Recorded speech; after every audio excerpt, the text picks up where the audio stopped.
Pemirsa, kawasan Blok M akan dijadikan sebagai pusat budaya dan ekonomi di Jakarta. Hal ini disampaikan saat Gubernur Jakarta meresmikan kawasan Blok M Hub di Taman Literasi Jakarta.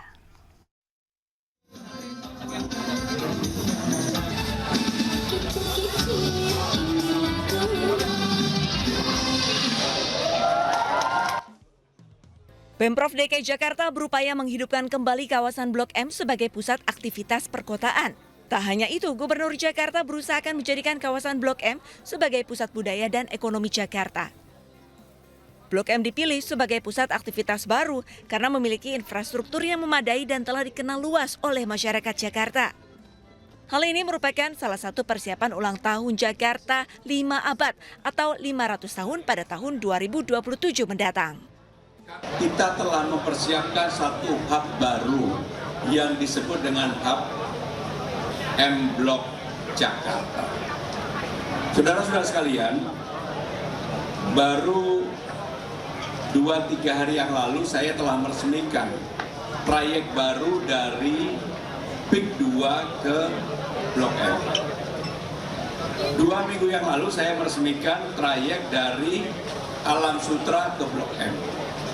Dan saya juga akan meresmikan 2 trayek lainnya dari Saben area atau daerah penyangga ke Blok M.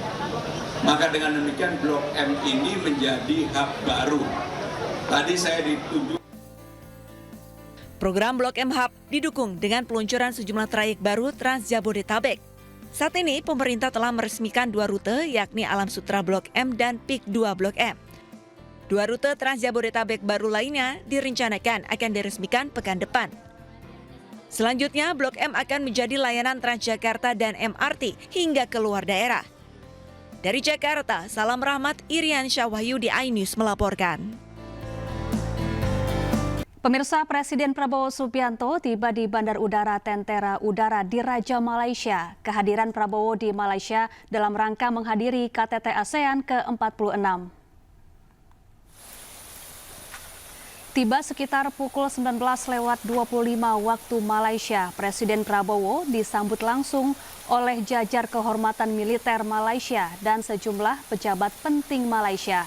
Selain itu, Presiden Prabowo juga disambut oleh perwakilan KBRI Kuala Lumpur, Rosi Verona, dan Atase Pertahanan KBRI Kuala Lumpur, Brigjen Winarno. Dari Bandar Udara Tentera Udara di Raja Malaysia, Presiden Prabowo menuju ke hotel tempat menginap dan disambut antusias diaspora Indonesia di Malaysia. Kedatangan Prabowo di Kuala Lumpur untuk menghadiri KTT ASEAN ke-46 tanggal 26 hingga 27 Mei 2025. Kehadiran Prabowo ini menegaskan komitmen Indonesia untuk menjaga stabilitas di kawasan ASEAN.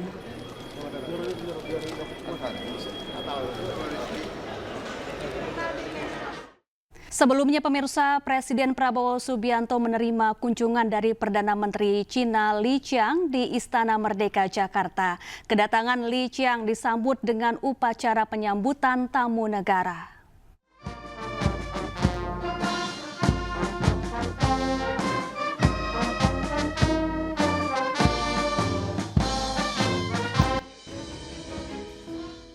Presiden Prabowo Subianto menyambut dengan hangat kedatangan Perdana Menteri Cina Li Qiang di Istana Merdeka Jakarta Minggu pagi. Kunjungan Perdana Menteri Cina Li Qiang disambut dengan pasukan kehormatan, ribuan siswa, dan pasukan berkuda. Sejumlah Menteri Kabinet Merah Putih juga hadir mendampingi Prabowo menerima kunjungan Perdana Menteri Cina Li Qiang. Dalam kesempatan itu, Prabowo dan Li Qiang membahas sejumlah isu strategis di bidang ekonomi, perdagangan, ketahanan pangan, dan konflik global. Menandai 75 tahun hubungan diplomatik. Juga tahun ini adalah 70 tahun konferensi Asia Afrika di Bandung. Dua negara kita masing-masing memiliki sejarah yang panjang dan sekarang ini kita telah menjadi mitra yang memiliki hubungan strategik yang komprehensif. Yang mulia, saya tegaskan kembali komitmen kami untuk memperkuat kemitraan ini dengan Republik Rakyat Tiongkok dan dengan bangsa Tiongkok.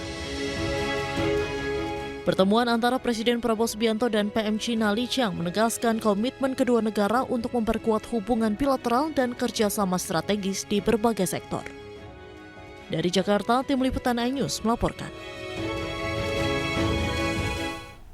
Ya, Presiden Prabowo dan Perdana Menteri China Li Qiang menyepakati 12 poin kerjasama dalam pertemuan bilateral di Istana Kepresidenan Jakarta.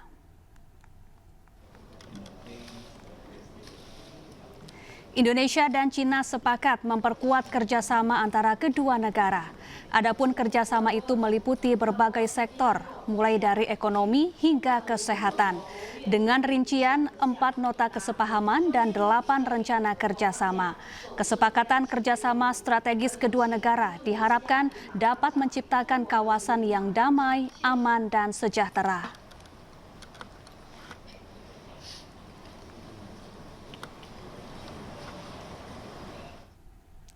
Ya, usai bertemu Presiden Prabowo di Istana Merdeka, Perdana Menteri China mengunjungi gedung DPR RI. Kunjungan PM Li Qiang disambut langsung oleh Ketua DPR RI Puan Maharani.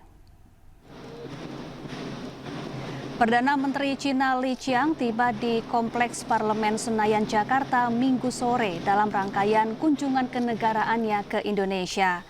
Kedatangan Li Qiang disambut langsung oleh Ketua DPR RI Puan Maharani.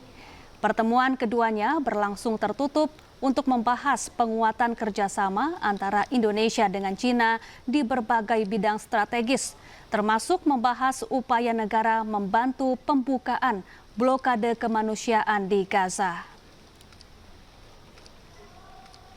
Pertemuan tadi kami membahas berbagai isu terkait kerjasama bilateral kedua negara seperti bidang politik, ekonomi, sosial, budaya, dan tentu saja termasuk kerjasama antar parlemen.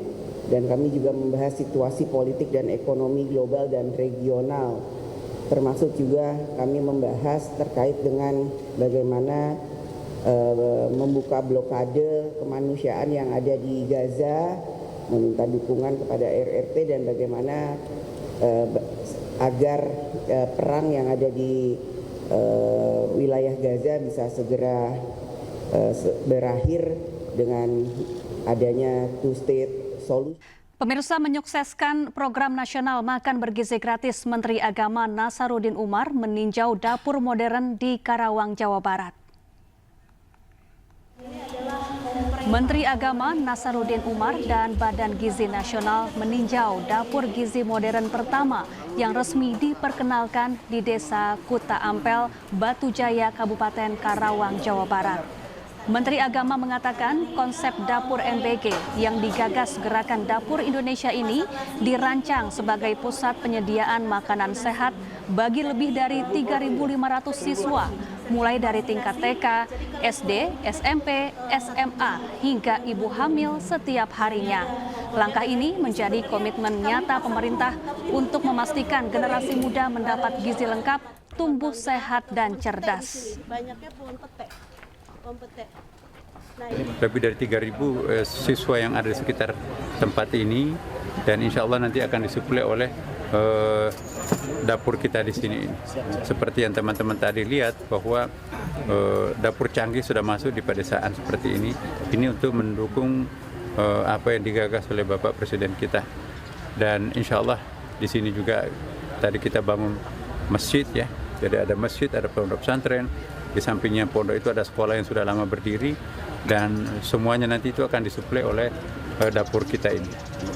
Insya Allah Gerakan Dapur Indonesia yang disingkat Garuda mudah-mudahan akan berkembang di 38 provinsi. Saat ini kami masih mengumpulkan baru 20